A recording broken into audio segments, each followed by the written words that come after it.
Rep Radio, an Emory production. Since 2009, our goal has been simple. We support, promote, engage, and inspire the arts community by igniting the ghost light that shines on the stages of the up-and-coming, the unsung heroes, the brilliant writers, and the dynamic designers. Our podcast breaks the fourth wall to give you an inside look at the plays and the players. Stay tuned. Rep Radio is on the air. Today on the podcast, I return to the proscenium at the Drake to meet with Azuka Theater Company to talk about the world premiere production of Ship, written by Douglas Williams and directed by Kevin Glaccum. Here is my interview for Ship. Welcome to Rep Radio. I am your host, Darnell Radford, and today I am at the proscenium at the Drake with Azuka Theater. It's always a pleasure to be here with Azuka Theater, and we are here to talk about the world premiere production of Ship, which was written by Douglas Williams and directed by Kevin Glaccum. And I have both gentlemen here in front of me. So welcome back to Rep Radio. Thanks for having us. How is everyone today? Great. Really good, yeah. Feeling pretty good. Let's get right into it. Cool. Tell me about Ship. Ship is a play that I've been working on for about 3 or 4 years. It's my third show with Azuka, with Kevin directing, and it's about this. It takes place in my hometown where I grew up in Mystic, Connecticut, and it's about this young woman named Nell who is just out of rehab, and she's kind of just moved back to Mystic, this hometown that she's in. It's sort of like the last place she would ever want to be. She's worried about her reputation of having just come back from rehab, and she's struggling to kind of find her footing. She works at the Seaport, sort of tearing tickets. The Seaport is sort of a famous attraction in Mystic, and it's just kind of, she's so bored with everything. But then she discovers that a kid that she knew in high school has moved back to town, and what's special about this kid is that he tried and failed to grow the longest fingernails in the world, which to her is just the coolest thing possible. It's like the thing that kind of jolts her out of being back in this hometown and kind of like, constant cycle of depression. And so the play really kind of starts when it's literally the second scene, so it's not really giving anything away, that she discovers that this kid has moved back to town, and she becomes kind of obsessed with tracking him down and making friends, as I think she feels a kinship to him as like this kind of misfit outcast in town. And so they meet and quickly sort of concoct a plan for how they can both kind of redeem their situations together. I think they quickly find that that they are kindred spirits, and that they can help each other in a certain way. And so the play is kind of about this funny journey of these odd people in this small town. Okay, and so you've had a long relationship with Azuka Theater. So Kevin, when did you get the first opportunity to read this piece? That's a great question. I'd say 3 years ago, Probably. I guess. Yeah. I'm sure I read a very early draft. I know Doug has told the story that I read the draft and was talking to him and rather casually was like, oh yeah, we're going to do this next year. And I don't remember it being quite like that, but it also does not surprise me. Usually whenever I read a Doug play, I realize that it's going to be in our production schedule at some point. We've had great success with Doug Williams shows. We did Shitheads 2 years ago, which was, for a very long time, the best-selling play we ever produced. Yeah. He writes right in our wheelhouse. His characters are exactly the kind of people that we tend to feature in our shows. Yeah. It's interesting as we're sitting here looking at this wonderful set that, I do think back to Shitheads, and I say that there's something about your work that sort of inspires a production team to just create, magic on stage. Yeah. Because we are completely immersed in this from the moment we sit down until the very end of the piece. And I guess that's just sort It's of so a nice of you to pat say, on the back for you. This one's very different. So with Shitheads, if anyone hadn't seen it and they're listening to this, that play takes place in a bike shop, and was kind of specific in the stage directions of what that space looks like, because I've worked in a bunch of bike shops, and so I kind of collected things from ideas from each of those shops, and it was kind of like laid out in the stage direction. And what's fun about this one is it's kind of not really this play, unlike Shitheads, which all really took place in this one bike shop, save for one scene. This play kind of takes place all over. It's like inside of this old wooden whaling ship. It's on this dock on a river. It's in a library, on like an old public library. And so, yeah, I mean, we just got, I don't know if it's anything to do with my writing or if we just get lucky and Kevin is finding amazing designers. Like throw money at his... yeah. Well, But, there's also yeah. there's such great elements here that really resonate with Philadelphia as well. So sitting in this, if we didn't hear anything about Mystic, we would automatically think of our own waterfront and think about the Independent Seaport Museum and think about the ships out there and how we get the opportunity to go in and sort of experience and say, oh, this could very well be someone who works at the Seaport Museum here as well. So in that terms of being very relatable. Yeah. You definitely don't have to know the town of Mystic at all to see it either. It's kind of like Mystic really, I'd use that place just because that's where I spent a lot of time growing up. But it's really kind of any small town that you grew up in that you're just dying to get out of, and you're tired of seeing all the same people, and you're tired of them saying stuff behind your back. Is like that's the I think it takes place in a very specific place, but it's kind of a stand-in. Yeah, exactly. Yeah, that's what we're going for at least. So I know I get ideas for stories, and I sort of jot them down just so that I can get them out of my head, because I'm just thinking like I got an act in here somewhere that once I tell all these other people that I'm taking back my time, I'm just going to sit down and bang all this out. But like what inspired this piece so many years ago? Yeah, it was kind of a funny roundabout way. I guess I started with the idea of someone who grew his fingernails very long, and that came from, I think growing up I was like a Guinness Book of World Records kid. I was like really into the books, and I had a calendar, and I would watch when I was a kid there was a TV show that was on. And I was just kind of weirdly fascinated with these like regular people who are able to kind of push themselves and dedicate themselves to doing something kind of extraordinary. They're not like, born with, they're not like athletes. I mean, some of them are who are in the book, but my favorite people in the book are kind of the average Joes who did something very strange just out of like sheer willpower or something. And so I was just thinking about that one day as an adult, having been a kid who was really into it, and thought that writing a play about someone who tried to grow the longest fingernails in the world and failed in that, like that thing that you dedicate such slow achievement, you're building a body of work, I guess, if you want to call it that, over time. And then to have not done it, it's like, what do you do after that has happened? And so through writing it, that I guess would answer your question of that was kind of the spark. But through writing it, it actually became more interesting to me to write about this adjacent character, Nell, who is this guy has kind of like failed and is he's has complicated feelings about this time that he spent doing it. But it was much more interesting to me as I was writing it to focus more on this person who was really fascinated and taken with this guy who almost achieved something really great. And so that when you're writing something for 3 or 4 years, it takes you down these weird rabbit holes. And so the first idea was just to focus I think on that that's guy. so great for writers to hear, because when people get in their heads about how to get this story onto the page, they start thinking like, okay, I have my central character in mind. And they're thinking like, but where does this character go? And sometimes that character is not the orbit. Yeah. It may be the character that you come up with first, but that character sort of spawns other characters, and then you end up saying, well, actually, this isn't about Jeremiah per se. He's very much involved in it, but it becomes more about Nell. And then this whole family of Nell and Caitlin come out of this whole thing. So that's really awesome to hear. So if you're listening out there, just continue writing, keep writing. Always. Yeah, that's the advice. Yep, for sure. Bang it all out. Yeah. So there's these key elements in terms of the struggles that the characters are going through. There's some family drama.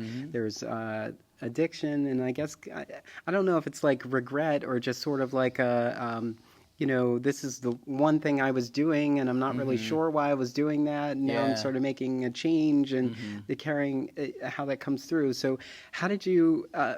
When did you sort of like tap into those elements and then sort of harness them so that there Yeah. is kind of this interesting balance of all of those struggles in a 90-minute play. Yeah, that's a good question. Yeah, it's hard to say, I think. I think it really came from...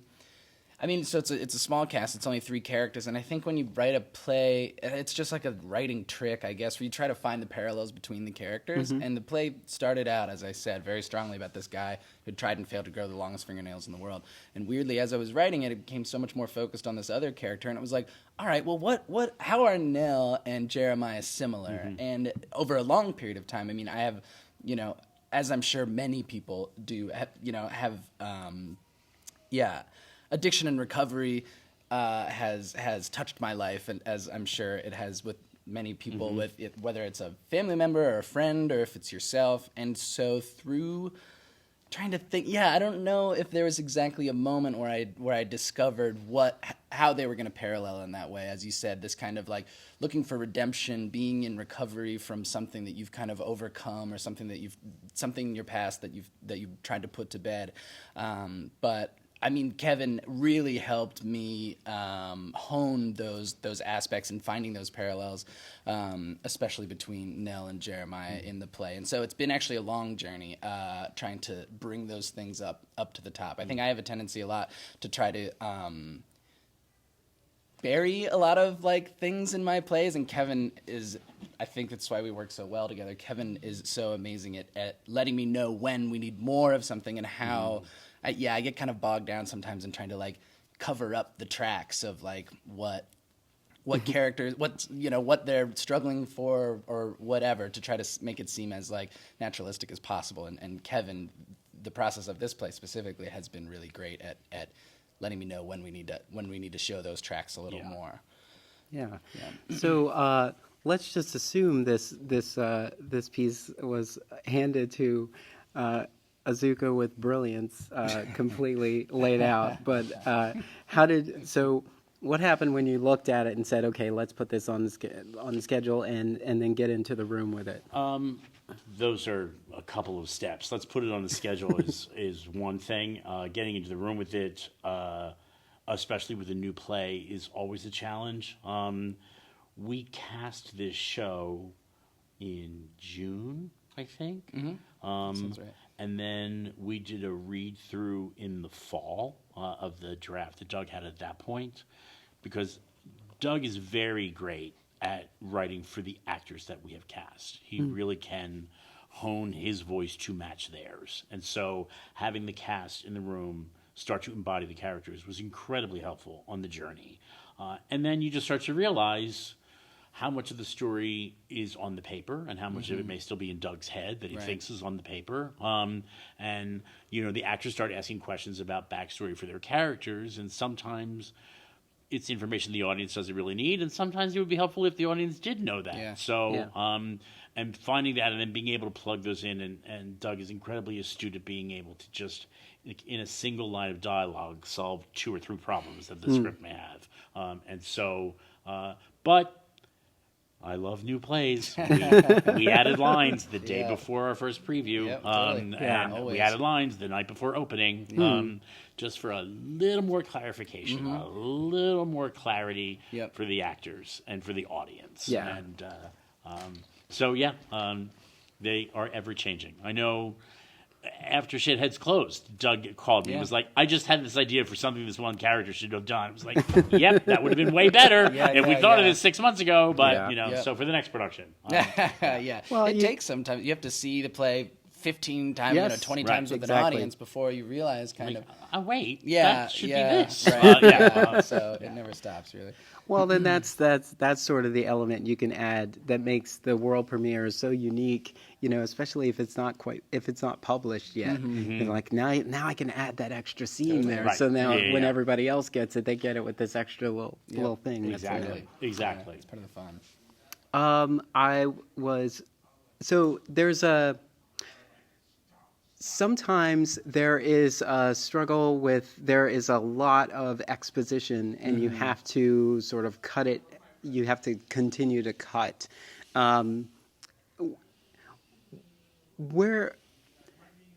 Where were the opportunities for you as you went through the process? Were you? I know you were adding scenes to just adding Right. moments to sort of punch it up, Right. but did you have a case of like too much information or not enough information getting started? I think as a writer, oftentimes, honestly, it's usually I put as bare minimum as I can on there, and it's more, the way Kevin just put it is so great. I think it's more like, and it's just because we've worked with each other so many times where he's like, listen, I know that you think this is clear, but we need a little bit more. So it's almost always with me. And I also, honestly, not to like, whatever, toot my own horn, I think as Kevin said, I really love kind of trying to hide exposition and try to like deploy it at certain, especially in the first like couple scenes. Yeah. When it's like, where are we? Who are these two women? I mean, it's like, it's fun. You open on a scene with these two women, you have no idea who they are, and how so quickly you learn, oh, they're sisters, and oh, she's not actually giving a tour right now. She's like, she's practicing for a tour, and she's not a tour guide because she like sucks at her job. You know, it's like, I actually really love kind of like unspooling that kind of like mystery, I guess, with every play, no matter if it's a comedy or it's a drama or whatever. There's a mystery at the top of the show where you kind of have to the audience is trying to learn exactly what's going on.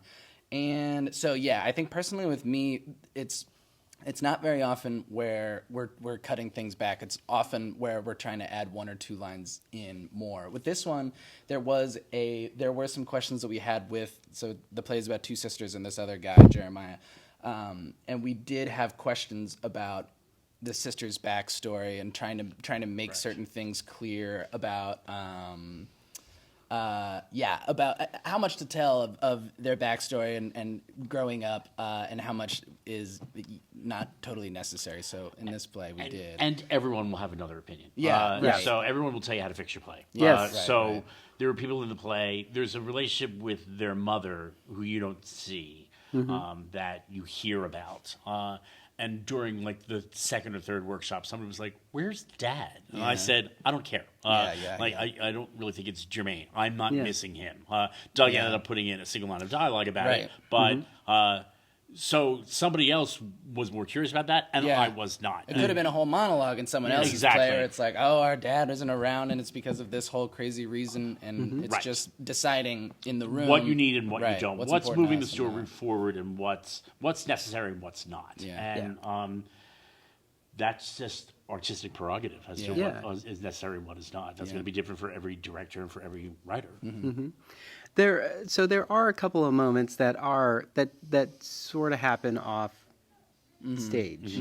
The sort of introduction of Nell and Jeremiah transitions to we see the aftermath of a moment there, and you kind of missed. It's not on stage. So I never read reviews. I never read them, and I work for a publication. I never read them because I just want to. I want to sort of challenge myself to say, was I paying attention? Is it all there? And is there everything here? But one thing I thought you did really well there is that.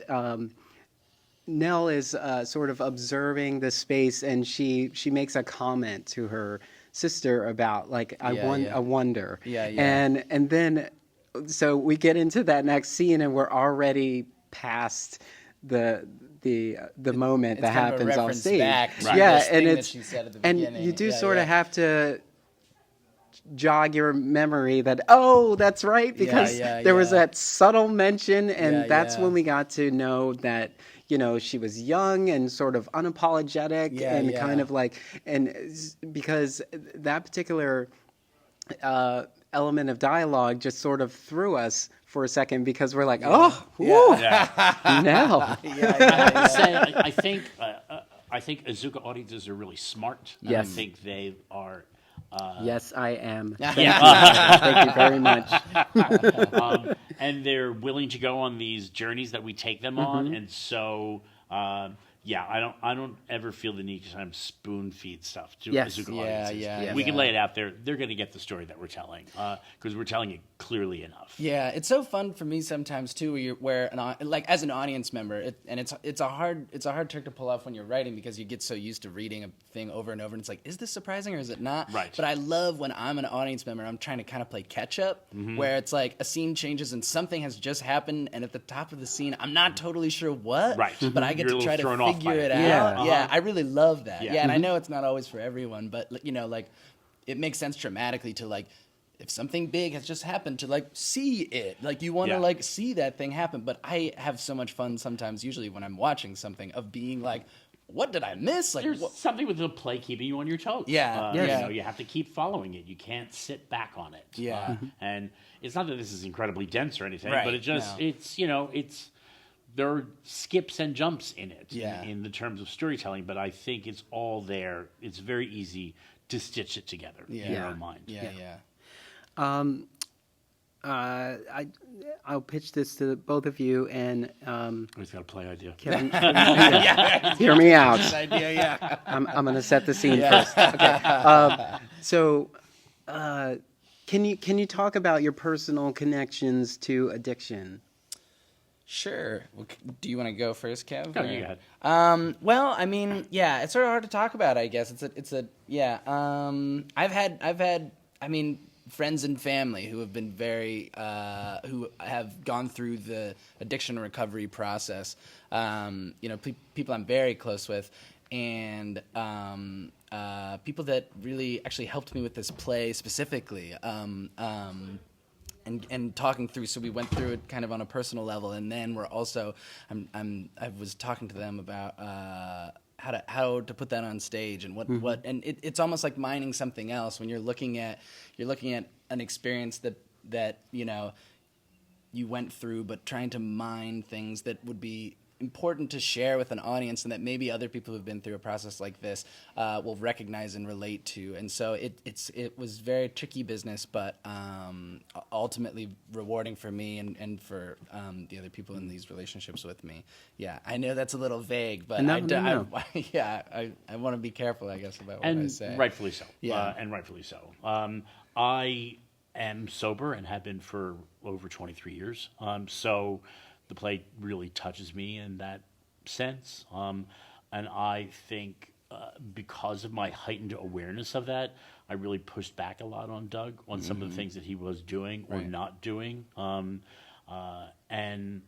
I think it's a really beautiful story about someone in early addiction or in early recovery, excuse me. It's a very challenging time in someone's life. You have radically changed your life. You suddenly don't have any friends anymore, and you're in this very strange limbo land, and finding your footing can be really very challenging, and that's beautifully depicted in Nell's journey in this show, and about how she just doesn't really quite know where she fits in anymore. It's like starting recovery is like moving to a new school, and you just don't know anybody in the playground. You really are all by yourself in some ways, and so that's really very evocatively portrayed in Ship. Yeah, I definitely wanted to touch on that because whenever we deal with sensitive topics, I think the thought is like, who are you to be telling this story? Absolutely. For And sure. if you don't have an intimate relationship, then there's like this calm conversation or these comments of criticism if you don't know where you're coming from. Right. Well, this whole sense of not about us, without us kind of a Yeah, thing in right. terms of any portrayal on stage. And I think certainly someone who's not in recovery could direct this play, Right. But I felt like it gave me a really personal insight into it that hopefully I was able to bring out in the actors on stage. 100%. Well, and in the play too. And I in mean, the what was play. so amazing too with working on Kevin with this play is that it was still being written as we're Right. doing it, and so Kevin had such a strong influence on the play, and in terms of everything that he's talking about, it's all embedded into the Right. play. So many things that happened in this play. If I had just sitting down and written it by myself would be different. And of course, that's what's so beautiful about a new play is that it's a big pot, And theater in general, it's an incredibly collaborative effort. So What goes through your mind when you are given notes to add more to the to a play that's in rehearsal process? What happens when you walk out of here? Are you I immediately have to run and go bang this out at a coffee shop? I think I've gotten a lot better at it, to be totally honest. And I think very early on, I think sometimes, at least early on in my experience, I'll just talk from my own experience, you're always, even if it's a workshop or a reading or whatever, if there is some theater or an organization or a conference or whoever believes in your piece and then you do a reading for it and they give you ideas. Me, personally, I was very thankful to have the opportunity. I was very willing to sort of take any note, I guess, early on. I hadn't been through, the process of seeing these.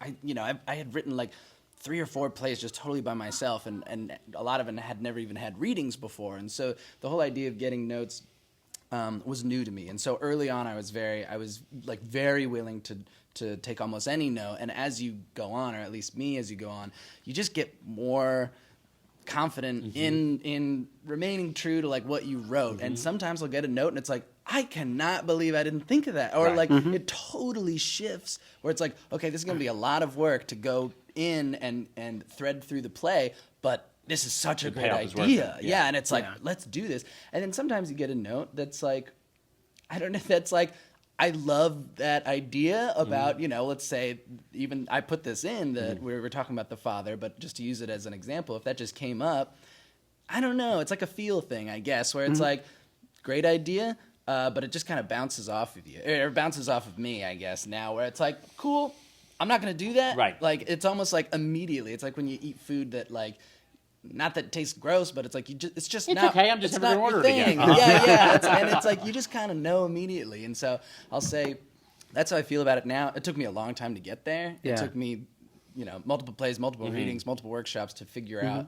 It's something that's hard to get good at, I guess. And it's about being true to your own voice. Yeah. And like I said earlier, everybody will tell you how to fix your play. Right. I mean, even when at Azuka, when we do staged readings of work, we don't have talkbacks with the audience because we have found from playwrights that it ends up just being confusing because everybody in the audience is going to have an opinion like she should do this or he shouldn't have left or and half the audience just wants to celebrate you and say I just liked everything. Exactly. I like that they're those pieces are missing.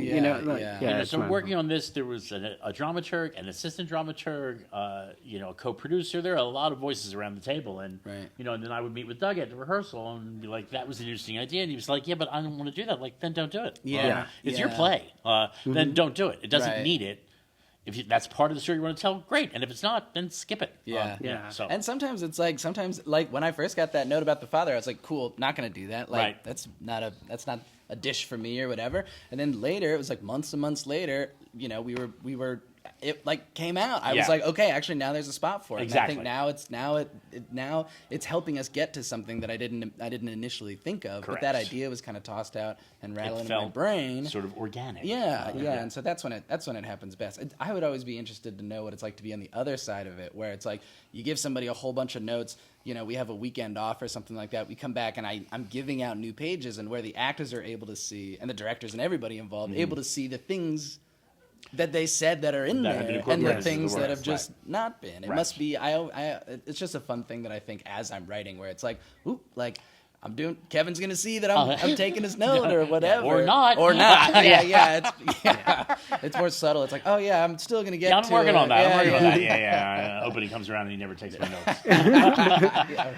That was a good segue into the ensemble. I wanted to talk about the ensemble and how they have contributed to what we are experiencing here on stage, in that we have the opportunity to work here with the playwright, and that changes are being made and were being made up until a live audience show them. Even during previews, we changed stuff during previews. Kevin, talk a little bit about. Well, this is Azuka's new professionals production, and so this is our 9th new professionals production, and by that, we do one show a year where all of the actors and all of the designers are recent college graduates or are transitioning into another aspect of a theatrical field. For example, the set designer in this show is usually our master electrician, but he wants to design sets, so we gave him the opportunity. Wow. So there's three actors, 2 of whom just finished school in May, their undergraduate program. Alice Ormsby, this is her 3rd show. So we also, with the designers, we give them each a mentor that they can bounce ideas off of, talk about budgeting, talk about whatever it is they need to do now that they're working in a professional environment. For the actors, we have found it helpful that somebody in the cast has got a little bit more time on stage. Right. This is Allison's 3rd show with us. But Annie Fang and Michael Staller just finished school in May, and they are extraordinarily talented young actors. And so eager to be here, so helpful in the process, smart contributors to the final product. I couldn't be happier with the performances that we got. They're amazing. Yeah. Great. Is there, and we'll wrap this up, is there a conversation that you hope will continue when the audience walks out of this theater? Yeah, I mean, there's so many. There's so much. I mean, as we've talked a lot during this interview about recovery and addiction, and of course, that is really important to me. There are vaguer, like conversations that could happen. There is, what it is to be in an adult sibling relationship where, like, sibling relationships are really hard, and I think we see on stage, or this is my goal at least, to see one. Especially when you're adults together, because it's like you've grown up and you go through, you hate each other, and then you're each other's companion, and to see a relationship on stage like that, I hope that people recognize, recognize that in themselves, or if they have a sibling. But there's also vague themes about redemption and like trying to grow as a person. I mean, this was a lot about shitheads as well, where it's like you're in a position, you're trying to grow beyond it, you're trying to like wrangle life in a way, so that's definitely in there as well. I don't know, Kev, what if you... Well, it's interesting, as we're sitting here talking, I'm realizing that all of your plays are like that. Yeah. They always are about how to get past a significant stumble in your life, or a significant event that you've given a lot of time to something and is now no longer a part of your life. And what's next? What comes next? My thing is always, and I think of this is my through line for all the shows I produce, is because I love when this happens, when I go and see a show and on the surface I think I have absolutely nothing in common with these people. Like this kid trying to grow the world's longest fingernails, that's disgusting. Right. I don't want anything to do with that person. And by the time it's over, it's like, oh, he's just like looking for his place. He's just looking to find his tribe. Right. He's looking to find the people he can hang with. And because I think that's what we're all looking for in one sense or another. And so being able to come at it from rather quirky angles and yet still land on the same point is my favorite kind of theater, is the kind of theater I like to make. Trying to find his purpose, like Avenue Q. Sure. Exactly, like Avenue Q. What do you do with a BA in English? What do you do with 4-foot-long fingernails? Yes. Yeah. Well, I'm proud to say we knew you when. Soon Azuka won't be able to afford you if you continue to operate like this. The production is Ship. It is a world premiere presented by Azuka Theater. Please go online at Azuka Theater, theaterre.org to get tickets, and tickets as in plural, because theater is more fun with a +1. And it's pay what you decide. It's pay what you decide. So get a block of tickets, get a row. Be that jerk who's got brings a bunch of coats, and they're like, I'm sorry, I held these are my friends. They're running late. They're going to be here. Azuka has, like many companies in the community, have removed the barrier of financial burden. And you can come and be a part of this conversation. So make a reservation and be part of this conversation. Doug Williams, Kevin Glaccum, it is always a pleasure to sit and chat with you guys about the work you bring to the stage and the conversations you continue to put into our brains as we walk out into the world and become fuller, more realized people. Thank you. That's really nice. Thank you so much. Thanks, Darnell. It was a pleasure. Thanks. Rep Radio continues to be inspired by our community and listeners like you. We are proud to be an Emory production. Visit us online at em3ry.com. Ride with us. Emory is on the move.